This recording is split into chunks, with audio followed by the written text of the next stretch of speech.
Facebook has followed through with its threat to ban Australian users from sharing news content on its site. Facebook is fighting back against the Australian government, which wants to force the company to pay online publishers. Australia's government is slamming Facebook's decision to block users in the country from all news content on its platform. These headlines from February 2021 might sound eerily similar to what we heard in Canada this summer. Facebook is choosing to block Canadians' access to local news instead of paying their fair share. Meta, the company that owns Facebook, has blocked news in Canada. That's in response to legislation forcing big tech to pay for news that appears on their platforms. And that same thing happened in Australia back in 2021. There, it lasted only a week, but here, it's been more than a month. So today, we're talking about what happened in Australia and why that country was able to resolve the issue. James Meese is a senior lecturer at RMIT University in Melbourne, Australia, and he researches media law and policy. He's going to tell us what lessons Canada and the rest of the world can learn from what happened in Australia. I'm Menaka Raman-Wilms, and this is The Decibel from the Globe and Mail.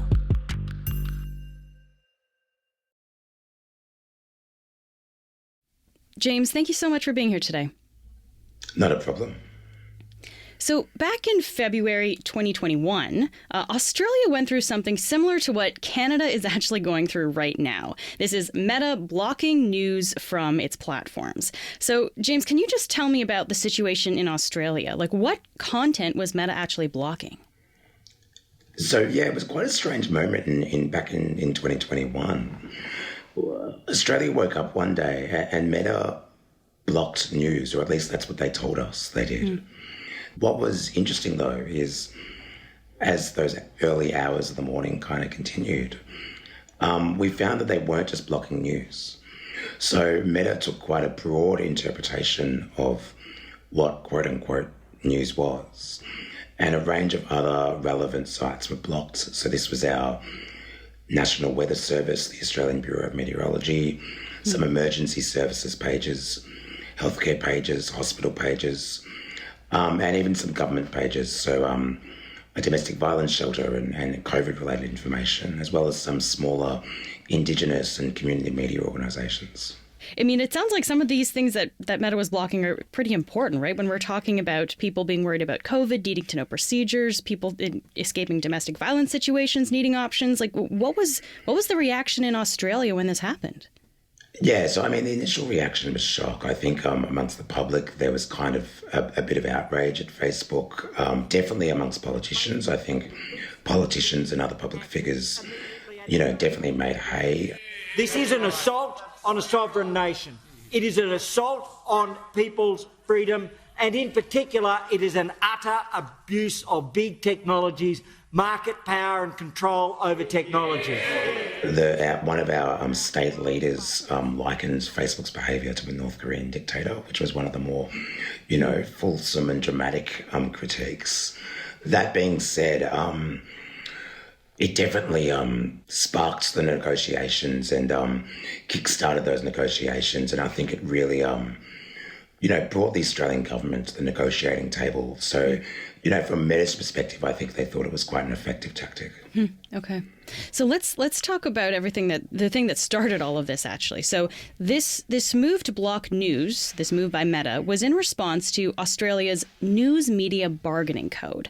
Can you explain what that is, James? Happy to. So the News Media Bargaining Code is now law and was an intervention made by the Australian Competition and Consumer Commission, which is our consumer protection and competition law agency. And they were tasked as part of a broader policy process with developing regulation, or a piece of legislation rather, that would address the bargaining imbalance between platforms and news media. The argument made by what we call the ACCC, that's the Competition Bureau, the Australian Competition Bureau, was that news media need platforms to operate. The argument being that platforms are a key intermediary and that they, bring traffic to news websites and so on. The argument is that they were dependent on platforms now to operate, and we need legislation to solve this. So how do we fix this? Essentially, we're going to enforce platform payments or payments for news content. Yeah. Okay, so Meta starts blocking news in Australia, and then a week later, the company actually reversed its decision. So what happened there, James? So essentially, the point of Meta's blocking really, I think, was to get to the government back to the negotiating table. And if you don't mind me just explaining a bit more about the original legislation. Please, yeah.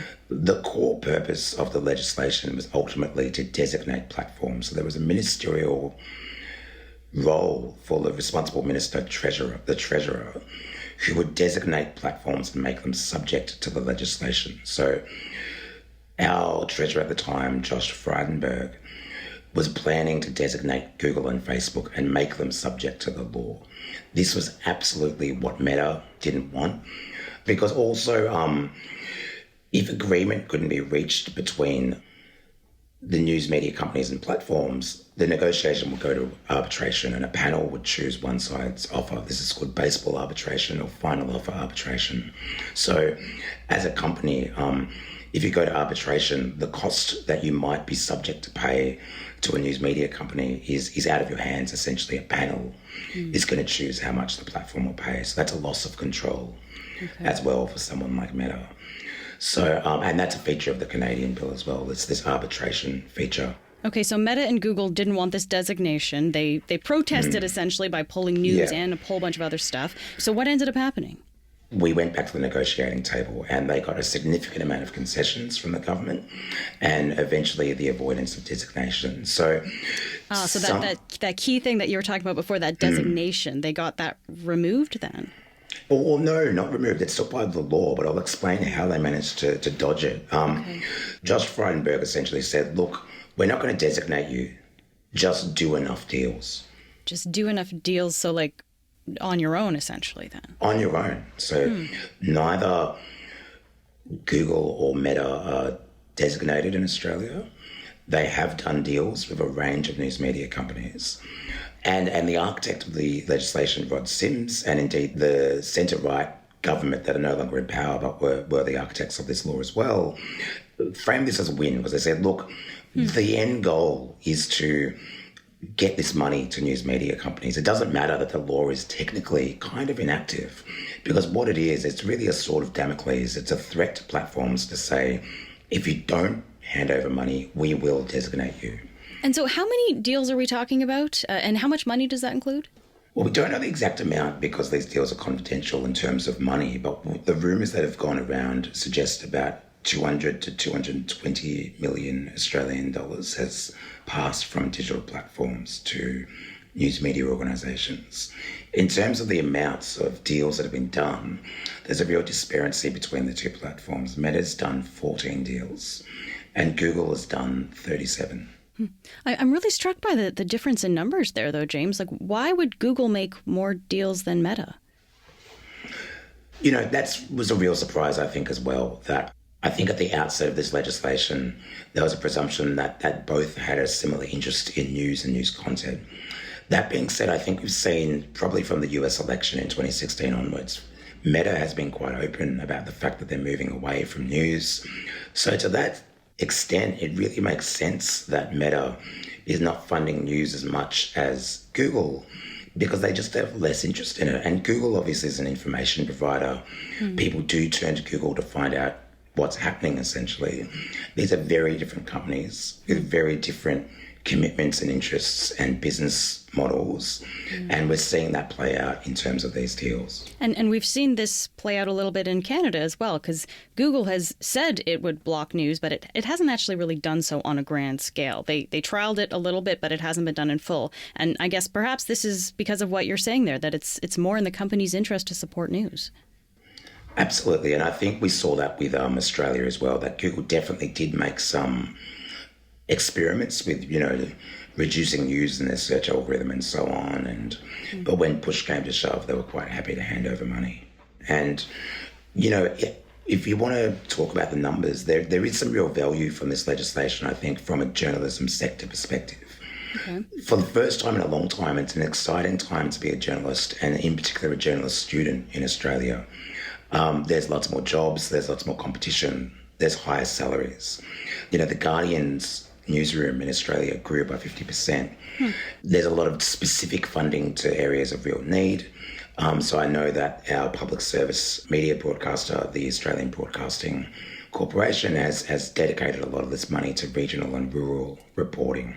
So if you're a journalist, you'd be feeling pretty good. That being said, and this is my own personal opinion, I think there's some really interesting discussions about the extent to which Google and Meta, particularly in the Australian case, are essentially now starting to act like market makers. For example, not every news organisation has gotten funding. We've gotten a really good coverage. We've gotten about 60 to 65% of the Australian news media sector covered by one or two deals. But for example, our other public service broadcaster, the Special Broadcasting Service, which is a multicultural broadcaster, has only been funded by Google, not by Meta. As our kind of culture newspaper called Broadsheet outlines, the platforms can determine who they deal with. So you've got Google and Meta really deciding the winners and losers of the Australian media industry. So, that's even down to, even if you get a deal, how much money do you get compared to someone else? Yeah. So it's a real kind of, and I don't mean this in a pejorative sense, but it's really a distortion of the market. I mean, this really seems like it gives a lot of power to Meta and Google. Yeah, absolutely. I mean, I think one of the best examples of that is there's this presumption that these laws kind of rebalance the scales. But what we found in Australia is that often these are negotiations in name only, that in many cases, Google or Meta or their representatives will just walk into a newsroom and give over some money, a bag of money, and the newsroom's likely to take it. So there's not much back and forth between these companies in many cases. That what we're really seeing here is news organisations getting a new revenue source. They're happy to take it.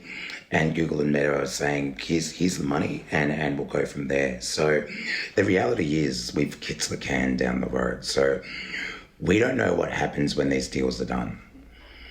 And it may well be that Google and or Meta decide to walk away from these deals after these initial deals are concluded. Oh, when the deals are done, like the 3-year or the 5-year deals are finished, you're saying? Exactly, yeah. And I think what's really interesting is, as Canada's seeing now, you don't take on these companies lightly. So there's been some discussion in Australia about whether the current government, are they going to designate? And obviously, I think there's no political appetite to do so. We'll be right back. Let's bring it back to Canada for a few minutes here, James. Here in Canada, Meta is currently blocking news content on their platforms for people in this country because of Canada's Online News Act. So a lot of people may have heard of Bill C-18. This is what that is. It passed in June, and it's similar to Australia's code, but not quite the same. Can you walk us through, what are the main differences between these two? So the main differences between Canada and Australia is that Canada is a real improvement on Australia's legislation. As we've already discussed, Australia's end result is really a kind of compromise legislation. Canada tried to fix all of those gaps.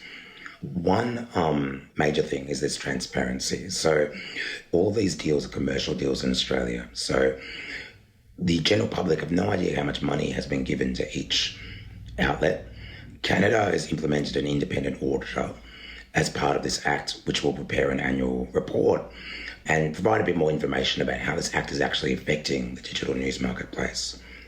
There's also, interestingly, a lot more objective criteria throughout the legislation that specifies a range of particular things that Google and Meta might do. So there's references to college radio, there's references to sustaining media diversity and the existence of a free and independent press. So there's actually stipulations for small presses too, right? Not just kind of the big media companies then. Absolutely. And like Meta and Google gave money to small presses in Australia, but I think their concern is not so much that they don't want to give money to smaller companies, but more that in Canada, they have no option. They have to give money to a range of organisations and they're not in the driver's seat anymore. I note as well that the progress in Canada has meant that there are now detailed regulations about how much Google and Meta have to provide.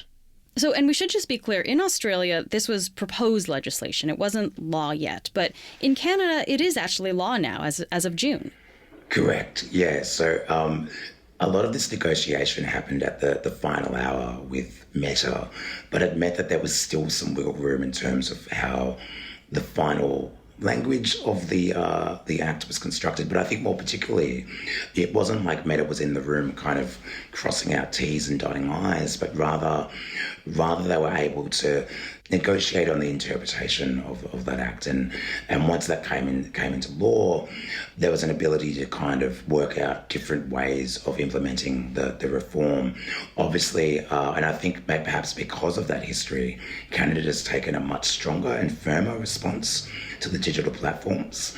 But that means now we're kind of at a bit of an impasse with respect to the kind of two parties there. Mm-hmm. Yeah. Whereas in Canada now, I mean, there's not a lot of wiggle room to change the law. It's the law now. Absolutely. And from what I understand, you said that the Canadian law does have the fact that the negotiation can go to arbitration if an agreement has not been reached. And I think it's also worth noting at this point that the Globe and Mail is among the Canadian media outlets that have struck agreements with Google and with Meta. But James, I wonder here, what are the lessons for Canada? Like, what can we learn from the experience of Australia? It's all about deals. And I think at the end of the day, what Australia did with Google and Meta is not so much introduce legislation, but do a deal. So currently, Google and Meta are technically not really subject to legislation, even though they are behaving as though they are, if that makes sense. I think what's another lesson is that it's really interesting to consider the countries that haven't gone down this path, and that's not because they didn't try to. So New Zealand, we're talking a lot about news payments, and we're, raising concerns about maybe we're going to do similar things as Australia and so on.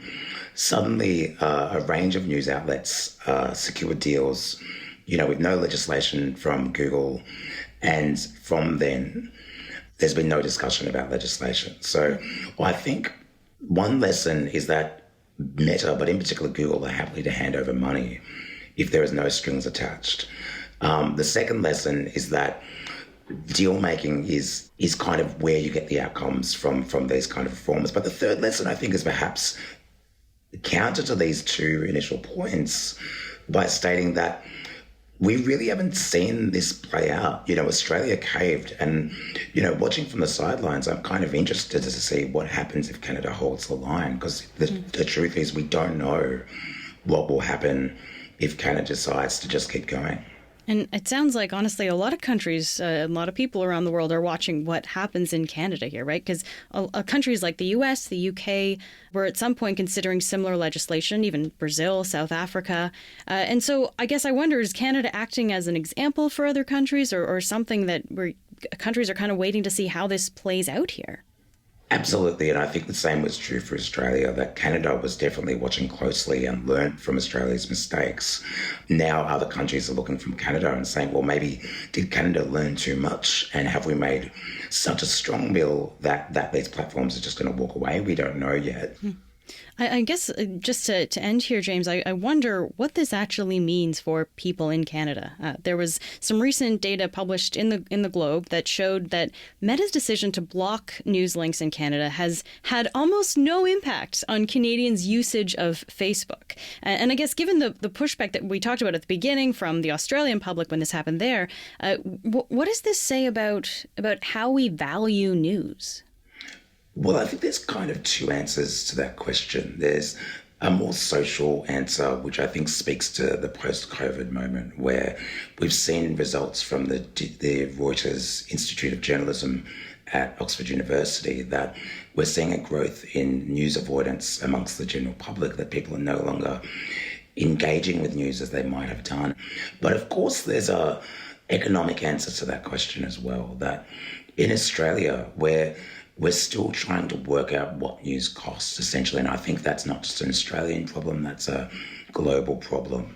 That we saw from these deals being done between platforms and news organisations that the numbers really were just whatever the numbers were. There was no real kind of sense that this is how we value a news story or what a particular amount of news production gives back to society at an economic or social level. So I think answering those questions is really critical, because it's by understanding the value of news that we can better understand what it's worth to a society, and it will help us protect and conserve news and journalism into the future.